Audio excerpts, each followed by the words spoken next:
Welcome to a new blog. আজকে ষষ্ঠী, এখন সকাল 10টা বাজছে আর আমরা আজকে চলে যাচ্ছি খড়দা। ওখানে ছোট মামার বাড়িতে দুর্গাপুজো হয়। আমাদের আরও সকাল সকাল বেরোনোর কথা ছিল, কিন্তু জিনিসপত্র গোছাতে গিয়ে একটু লেটই হয়ে গেল। মনে হয় লাঞ্চের আগেই পৌঁছে যাব, এখন দেখা যাক। আর এদিকে সকালে সেরকম কিছু খেয়ে বেরোনো হয়নি, তাই এখানে একবারটি দাঁড়িয়ে পড়লাম। হালকা কিছু স্ন্যাক্স খেয়েই আমরা এখান থেকে বেরিয়ে যাব। এই হিন্দুস্তান ধাবাতে আগেও আমরা খেয়েছি আর এখানকার খাবারের কোয়ালিটি ভীষণ ভালো, তাই এখান থেকেই ব্রেকফাস্টটা আমরা সেরে নিলাম। আর এদিকে রাস্তার দুপাশে দেখছি কাশফুলে একদম মাঠ ঘাট ভরে গেছে, সেই সঙ্গে শরতের নীল আকাশ আর তাতে পেঁজা পেঁজা মেঘ। পৌঁছে গেছি আমরা, আর এখানে দেখছি সব আড্ডা দিচ্ছে। আমাদের জন্যই ওরা ওয়েট করছিল একসাথে লাঞ্চ করবে বলে। হ্যালো, খাচ্ছি হচ্ছে আলু পোস্ত, ডাল, ভেন্ডি ভাজা, আলু ভাজা, আর আমাকে ভেঙাচ্ছে। আর এটা মাছের মাথার তরকারি।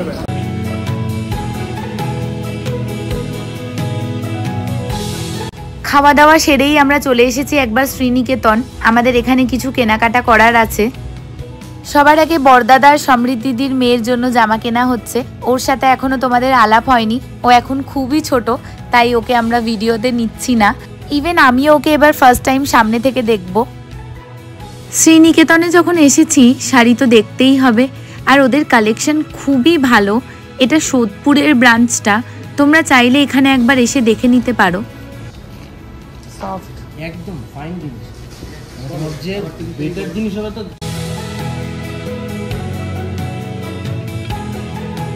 এই শাড়িটা হচ্ছে ওদের একটা ইউনিক কালেকশন, আর এটার নাম নাকি সোনা ঝুড়ি। এটার প্রাইস আছে 36,000। এটার কি নাম আছে দাদা? এটা রেশম, সোনা ঝুড়ির উপর রেশমের পরে দিলে হ্যান্ড পাওয়ার শাড়িটা। আর এই দাদা শাড়িটা না পরিয়ে একবার ছাড়বে না, তাই শাড়িটা একবার পরে নিচ্ছি আমি। তবে এই শাড়িটা আমার খুব একটা পছন্দ হয়নি, আগের ওই পিঙ্ক শাড়িটাই খুব ভালো লেগেছে আমাদের সবার। প্রতিটা শাড়িই ভীষণ ভালো দেখতে আর খুব ইউনিক। আর এইগুলোর বাজেট ওই মোটামুটি 30 থেকে 40,000।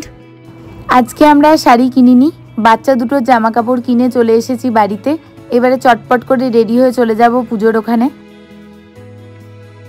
পুজোর এখানে এসে এক রাউন্ড করে বগা খেয়ে নিয়েছি, তারপর প্রসাদ খেয়ে এখন ধুনুচি নাচের প্রিপারেশন নিচ্ছে সবাই।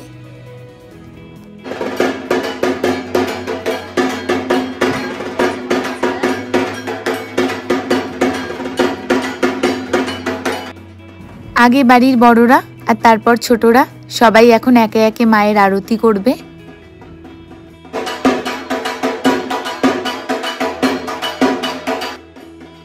আর শ্রেয়াদিকে দায়িত্ব দেওয়া হয়েছে ফেসবুকে এগুলো লাইভ করার জন্য, তাই শ্রেয়াদি একদম কোণে দাঁড়িয়ে দাঁড়িয়ে সবার ভিডিও করছে।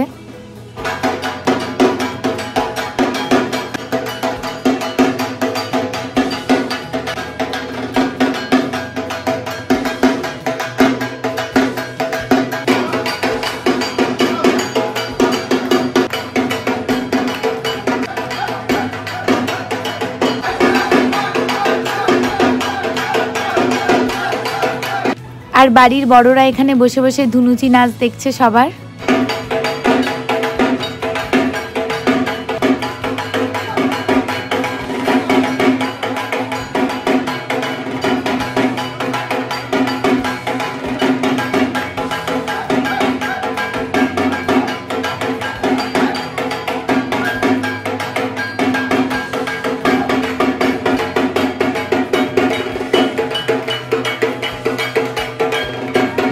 কি হবে দাদা?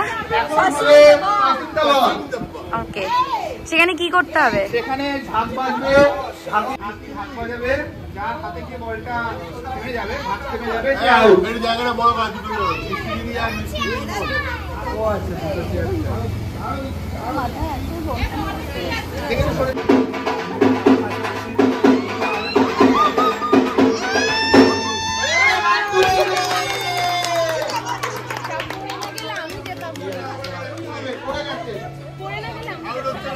এই পাসিং দ্য বল খেলাটাতে কিন্তু মিনু একদম এক্সপার্ট। লাস্ট 2 বছর ধরে ওই এটাতে ফার্স্ট হচ্ছে, তো দেখা যাক এই বছর কি হয়।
রাহুল দাদা রাহুল দাদা রাহুল দাদা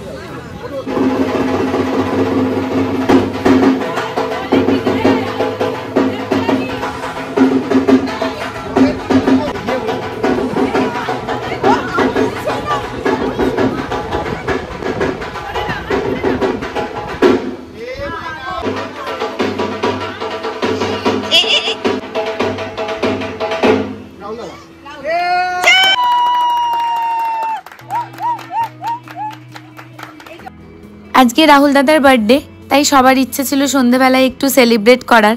তাই এখানে এখন কেক কাটিং চলছে রাহুল দাদার। রাহুল দাদা হ্যাপি বার্থডে টু ইউ। তারপরে বিনু তুমি খাইয়ে দাও, তুমি একটা জ্যাঠাকে খাইয়ে দাও। এই ছুরি দিয়ে খাওয়ায় না। এই ভগবান, ওটাতে সবাই খাবে।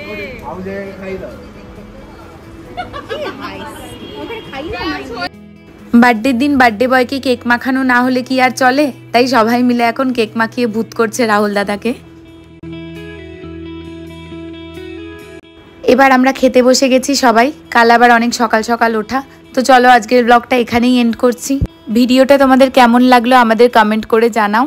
যদি ভালো লেগে থাকে তাহলে একটা লাইক করে দিও, আর আমাদের চ্যানেলটা সাবস্ক্রাইব করতে ভুলো না।